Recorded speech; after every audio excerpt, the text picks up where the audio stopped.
जय श्री गणेश। नमस्कार, मैं आचार्य संजय द्विवेदी। मेरे समस्त प्रबुद्ध दर्शकों का मेरे चैनल पे हार्दिक स्वागत है। प्रिय दर्शकों, आज मैं तुला राशि का अप्रैल माह का मासिक राशिफल लेकर आपके सम्मुख उपस्थित हूं। अप्रैल माह में ग्रहों की कुछ विशेष स्थितियां बन रही हैं। ग्रहों का महासंयोग बन रहा है जो निश्चित रूप से तुला राशि के लिए अत्यंत महत्वपूर्ण भी है।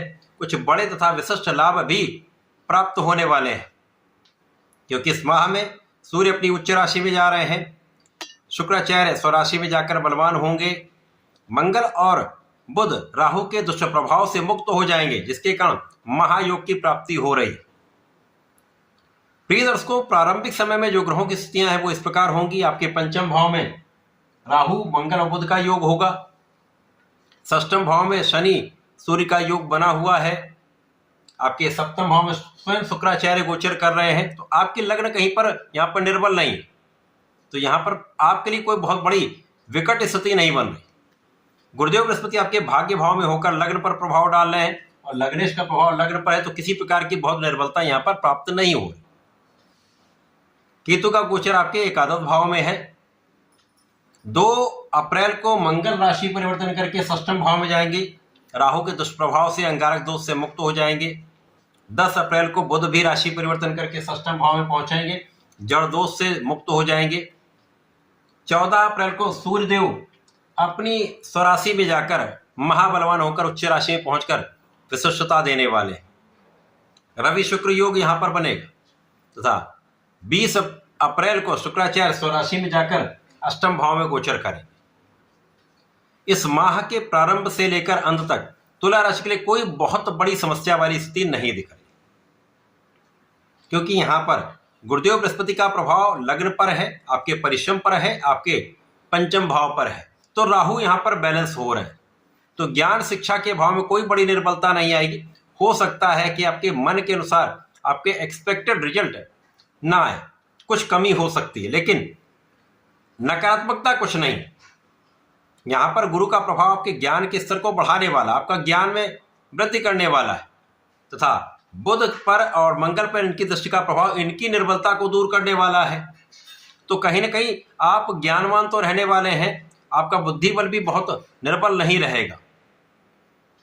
परंतु जैसे ही मंगल दोष मुक्त होकर षष्ठम भाव में पहुंचेंगे, अब षष्ठम भाव में पहुंच गए, मित्र की राशि में गुरुदेव के साथ चतुर्दशम के संबंध में भी होंगे, सूर्य के साथ महायोग बनेगा, तो यहां पर आपका बल तो बढ़ जाएगा। मंगल दोष मुक्त होकर यहां पर कुछ विशेष प्रभाव देंगे। अब मंगल यहां पर आपके सप्तम और धन के स्वामी होकर गोचर कर रहे हैं, तो यहां पर जीवन साथी के साथ कुछ सामंजस्य में कमी हो सकती है, कुछ क्लेश हो सकता है। किसी प्रकार से धन तो आएगा, परंतु धन की संचय की स्थिति कुछ निर्बल हो सकती है, या बिना कारण से आपका धन व्यय हो सकता है। किसी विवाद में आपका धन व्यय हो सकता है। यहां पर कुछ धन का व्यय आपके ऋण को चुकाने में भी हो सकता है, जिसके कारण आप ऋण मुक्त हो सकते हैं। जो जातक ऋण प्राप्त करना चाह रहे हैं, व्यापार को बढ़ाने के लिए ऋण की प्राप्ति चाहते हैं, सरकारी संस्थाओं से, अच्छी संस्थाओं से आपको ऋण प्राप्त हो सकता है।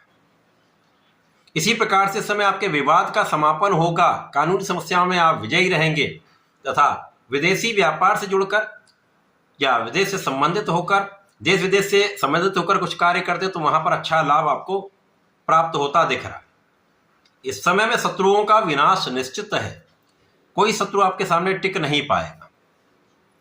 यहां पर भाग्य अत्यंत प्रबल रहेगा, और भाग्य का जब साथ मिल जाता तो अवरोध दूर हो जाते हैं, समस्याएं निस्तारित हो जाती हैं, कष्ट दूर हो जाते हैं, और यदि कुछ समस्या आती भी तो उसका आसानी से हल आप निकाल पाते हैं। जब बुध का परिवर्तन हो जाएगा, बुध यद्यपि त्रिक भाव में आ रहे हैं, शनि के साथ मित्रोत्त भाव में होंगे, परंतु यहां पर बुध निर्बल होते।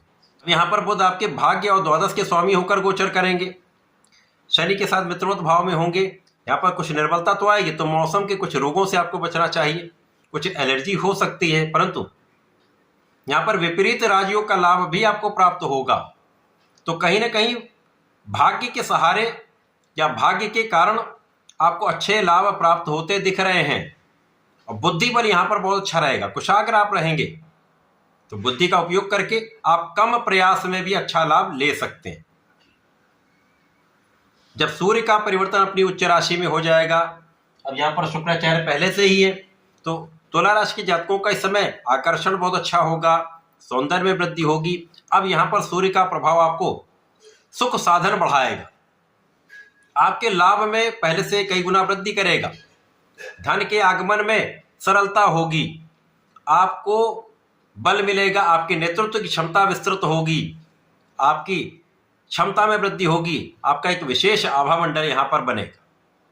क्योंकि गुरु का प्रभाव भी लग्न पर है, सूर्य शुक्र का प्रभाव भी लग्न पर है, तो ज्ञानवान के साथ साथ आप विचारशील भी होंगे, व्यवहारिक भी होंगे, और आपके व्यक्तित्व का प्रभाव लोगों पर पड़ने पर यहाँ पर आपके मन के अनुसार आपको लाभ मिल सकता है। यदि आप अपने सही समय प्रयत्न करते रहते हैं तो जो आप एक्सपेक्ट कर रहे हैं वो लाभ आपको अब प्राप्त होगा, यहाँ पर कोई संदेह नहीं। जैसे जैसे ये गोचर आगे बढ़ेगा, शुक्राचार्य अष्टम भाव में जाएंगे, लग्न के स्वामी अष्टम भाव में जाकर आपके लिए अचानक धन प्राप्ति का योग बनाए। पिता के सहयोग से, पारिवारिक संपत्ति से, परिवार के भाव से एक अच्छा लाभ होता दिख रहा है। परंतु यहाँ पर आपको अपने स्वास्थ्य का कुछ ध्यान देना होगा, खाने पीने पर नियंत्रण रखना होगा, बाहर के खाने से आपको बचना चाहिए। तो यहाँ पर यदि आप ध्यान रखेंगे तो कोई बड़ी समस्या नहीं होगी।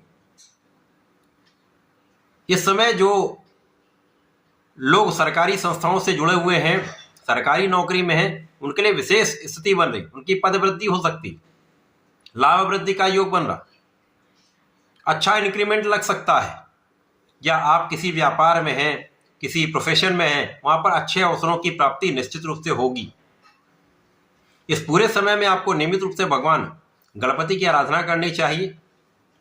ओम गंग गणपतये नमः का जप करें। इस समय भगवान भोलेनाथ पर जलार्चन करें। नमः शिवाय पंचाक्षर मंत्र का जप आपको नित्य करना चाहिए। किसी प्रकार से यदि कुछ भी अवरोध आता तो उसका निवारण हो जाएगा। तथा भगवान भोलेनाथ में यदि शुक्रवार को जला अर्पित करते हैं तो यहाँ पर आपको दही से अभिषेक करना चाहिए तथा चंदन की सुगंधि का अर्पण करना चाहिए। विशेष लाभ आपको प्राप्त होते रहे। तो ऐसा करके इसका उपयोग करें, लाभ लें। धन्यवाद, नमस्कार।